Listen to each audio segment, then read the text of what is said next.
as stories break in River State, you can be very sure that we'll update you as the stories break. Well, but then we move on to PDP.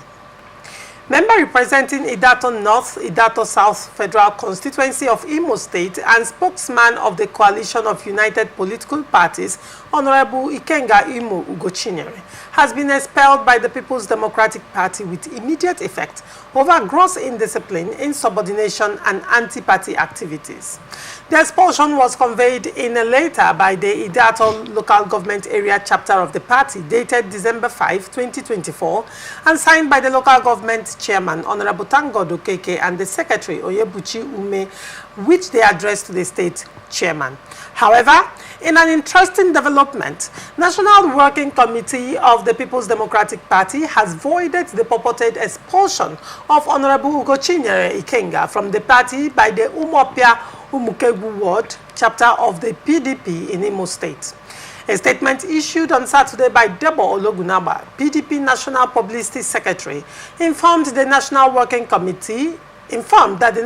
Committee declared the said purported expulsion as null and void and of no effect, not being consistent with the express provision of sections 57 subsection 7 and 59 subsection 3 of the Constitution of the PDP as amended in 2017 and laid down rules of PDP. The statement argued that Section 59, subsection 3 of the Constitution of the PDP is unambiguous in providing that notwithstanding any other provision of this Constitution related to discipline, no executive committee at any level, except the National Executive Committee, shall entertain any question of discipline as may relate or concern a member of the National Executive Committee, President, Vice President, Governors, Deputy Governors, Ministers, Ambassadors, Special Advisors, or member of any of the legislative houses. The statement noted, it is therefore clear that no ward, local government, or even state chapter of the party has the power to suspend, expel, or discipline a member of the National Assembly in any form whatsoever without due recourse to the National Working Committee as provided by the Constitution of the PDP. The national leadership of the main opposition maintained that Honorable Ugochinyere Ikegwono remains a bona fide member of the PDP with all rights, privileges, recognition, obligations, and charges all leaders, critical stakeholders, members, and supporters of PDP in Imo State and the nation to disregard the purported expulsion. Chief Jackson, what do you make of this development? I think it was an facade planning that befell the whole political coup against Ugochinyere. Okay. And I was expecting something like that. Why do you say but that? It's becoming an old-fashioned. Okay. You understand? I was expecting because of his stand in the political problem in River State. He has stood for the governor over this period. And I know that some people are not so comfortable with it. And that one is even popularizing him further. And he is becoming a threat to some persons in Imo State. How is he a threat to some persons? It's becoming a political threat to some persons in Imo State. How so? Because he is the most popular politician today in Imo State. Very outspoken. In River State matters or in Imo State matters? In River State matters. All right. Don't forget that on this platform, we sit down on this same platform and analyze what is happening in Kano. We analyze what is happening in Osun State. Are we in Osun State? Can Ugochinyere... Can he win elections? Can he win Imo State elections in River State? He cannot win Imo State election in River State. But then, whatever comment is making here, you understand, is popularizing him even in Imo State.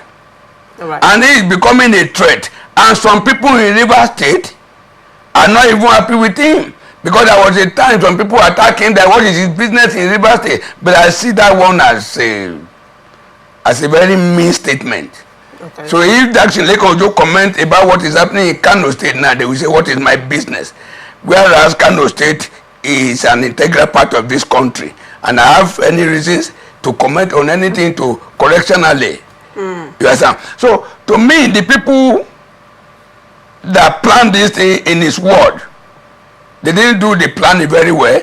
And I think there is a verse in the book of Jeremiah that is speaking. He said, truly they must gather against him, but they will not prevail against him. He will prevail against them. All right, if they have planned this thing very well, they must have started this planning from the National Executive and National Working Committee.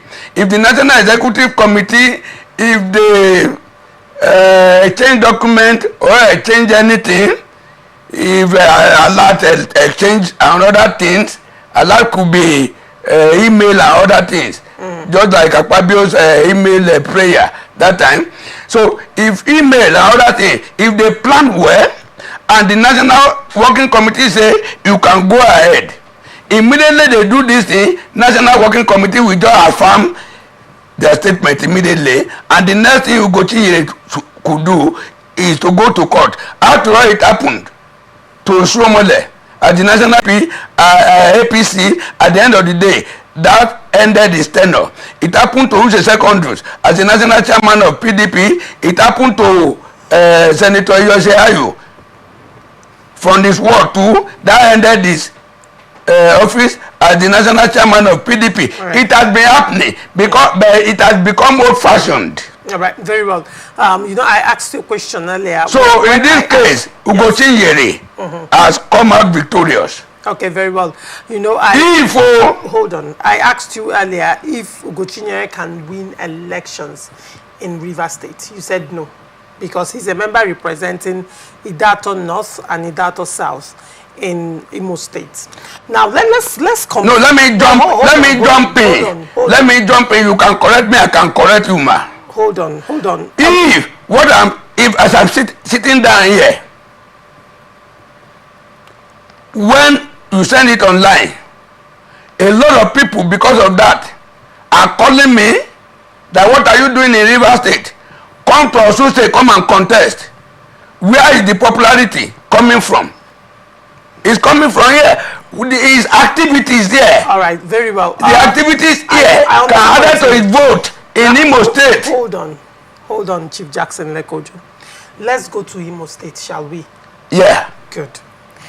And let's x-ray the activities of Honorable Ugochinyere in Imo State. If we want to be holistic, if we don't want to take sides, Honorable Jackson, if we are not taking sides, Jackson, don't be on the defensive. Okay. You're being on the defensive. Okay, I'm sorry. All right, very well.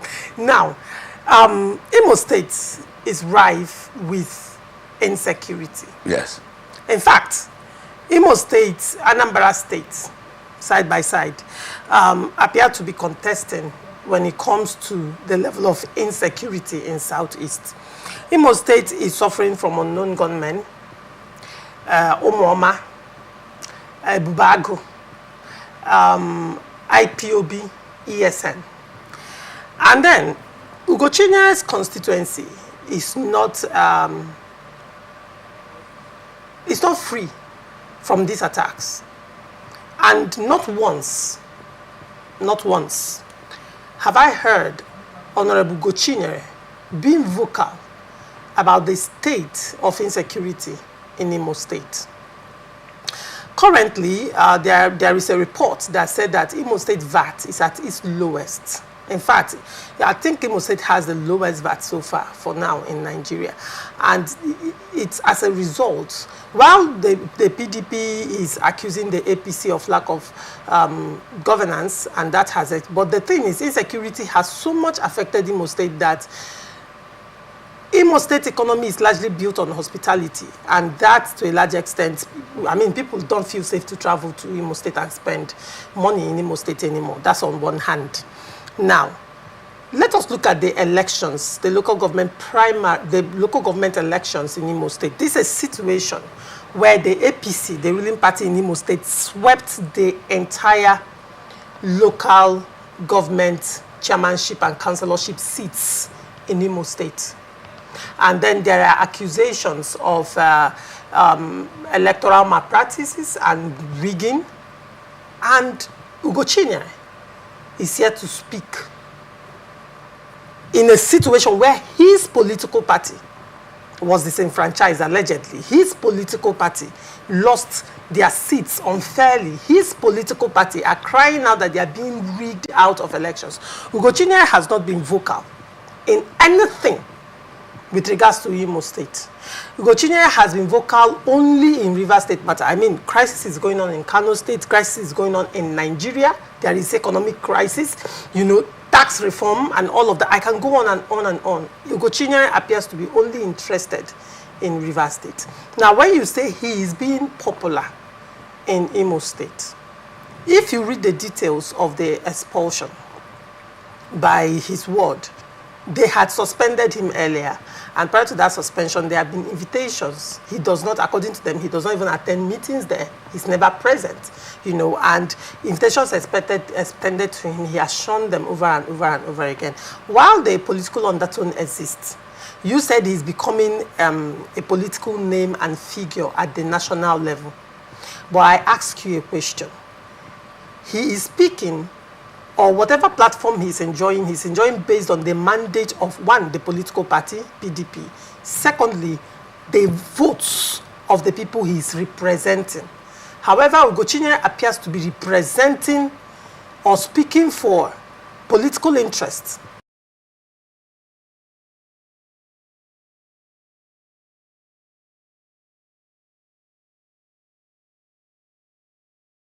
Sense to me. I have told you everything that is going on in Imo State, where you would expect that a lawmaker who is so vocal about suppression, injustice, and all of that will speak out. I have also told you about what is going on or what happened in local government elections in Imo State, how his party, the PDP, lost out, and he's here to speak. So go on, and that makes sense to me. Very good. Let the whole world know that I don't know Ugochinyere. Yes. Ugochinyere did not know me. Go ahead. And there's no purpose for us to know. Good. But one, Ugochinyere had been this vocal when he had not contested the election for anything. He had been this vocal. When there was every problem within the PDP then in Anambra State, Ugochinyere was very vocal. One. Two, when he indicate interest that he wanted to run for House of Representative, they went to his home to burn down his home. They killed his uncle, killed some other persons. But with his popularity, he won the election against the wishes of the governor of Imo State. Because the governor of Imo State does not want him at all, but his people voted him, and nobody could contest that one in court. That means the popularity has been there, and is still there. That take care of that. Two, killing and everything, maiming and everything in Imo State. Ugochinyere is not a member of Imo State House of Assembly. Ugochinyere is not one of the cabinet member, the commissioner or special advisor in Imo State. Ugochinyere is not in the governor. Are his constituencies being affected by insecurity? I am coming. The people that voted for him are being affected. Ugochinyere is not the local government chairman that's supposed to be the chief security officer of his local government. Okay. Ugochinyere is not the governor or deputy governor that's supposed to be the chief executive officer and the chief security officer in Imo State. His job in the House of Reps? His job in the House of Reps is to represent his constituency. Now, what has he done so far with respect to insecurity in Imo State with regard to his constituency? Can he plead on the floor of the House of Representatives to override the governor of Imo State? Has he made a bill with respect to security and insecurity in Imo State? Make it make sense to me, please. How many how many members of the Senate and House of Reps from the very tense security situation in Zamfara State are stood? My interest is not in those people in Zamfara State. We are speaking about... No, we are... Hold on. If we are speaking about Ugochinyere, we must be nationalistic about this. Hold on. When you say that... Talking about the insecurity in Imo State, is Ugochinyere, the local government chairman. Is Ugochinyere, member of the Imo State House of Assembly. Is Ugochinyere the deputy governor or the governor? When hold on. Yes. When I discuss everything. I'm discussing PDP national. Yes. I'll still go to other states, so yes. I am not limited to Ugochinyere matter. However, Jackson Lokojo, if you are in politics and you do something that makes me to discuss you, I will periscope on you.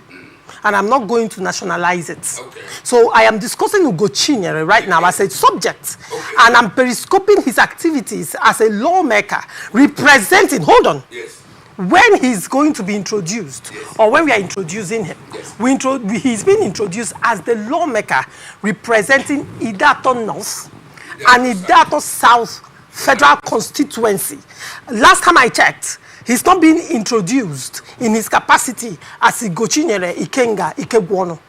He's been introduced based on the persons he is representing. So, when you say with regards to the insecurity, I have asked you, are his constituents not suffering the aftermath of insecurity in Imo State? Are his constituencies, insulated from the insecurity in Imo State? Now, if you say he's not the governor, he as a House of Rep member surely can pass a legislation. He as a House of Rep member surely can use his popularity to speak and give voice or lend his voice or put the government under pressure or put the APC.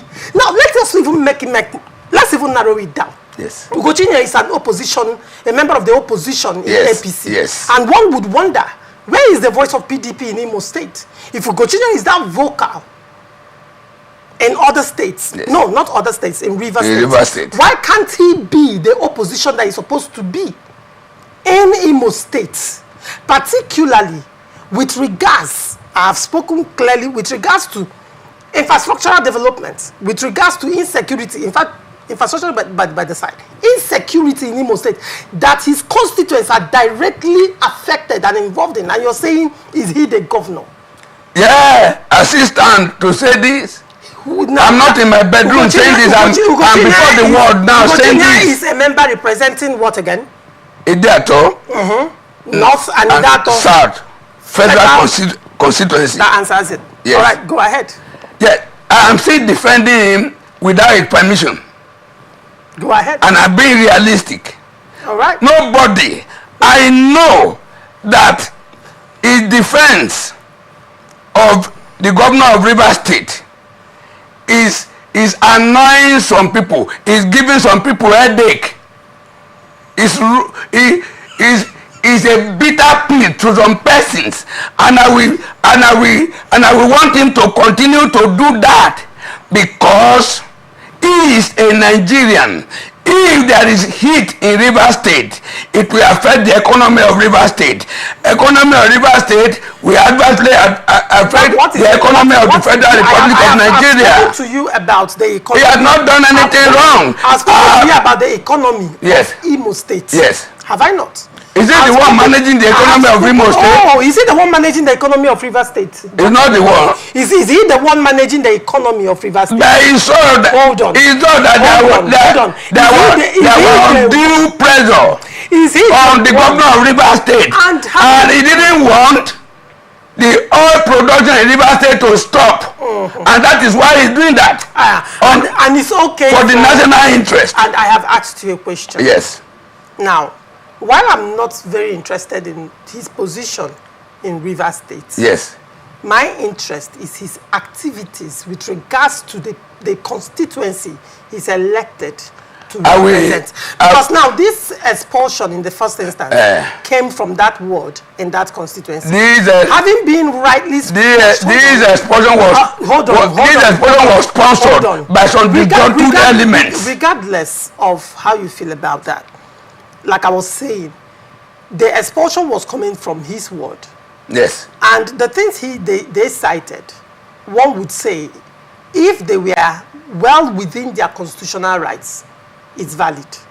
However, the expulsion was rightly squashed by the National Working Committee because, of course, according to PDP Constitution, the ward in the first instance doesn't have the right to expel a National Assembly member. Then why did they attempt that? But some people sponsored them and they have failed like the pack of cards. Honorable Chief Jackson, don't you think this, to a large extent, is a wake-up call for Ugochinyere Ikenga with regards to how he's faring in his constituency, with regards to what his constituency feels about him?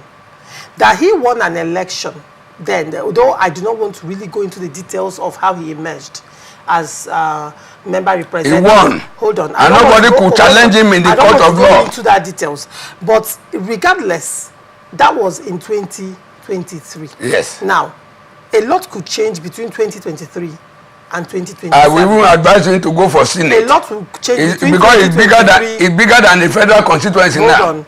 A lot could change between 2023 and 2027. For better. You cannot sweep away the dynamics of your political party at the ward level, particularly during elections. That's a fact. Like it or yes, your ward will have a say during elections. Your state will have a say during elections. They will have a say, but they will not have final say. I've seen somebody in my senatorial district that lost his ward, that lost his state constituency, but he won. You understand? If the people in my ward at home, now if I want to go home to contest, if the people in my home, in my ward say no to me, it doesn't matter what is the percentages of their votes. All right, Chief Jackson Lekojo. Well, to a large extent, I think you do well. I think it's better for Ugochinyere to be more popular nationwide than for him to confine himself. You know, interesting. To where Opus Odima will be mesmerizing with him. Okay.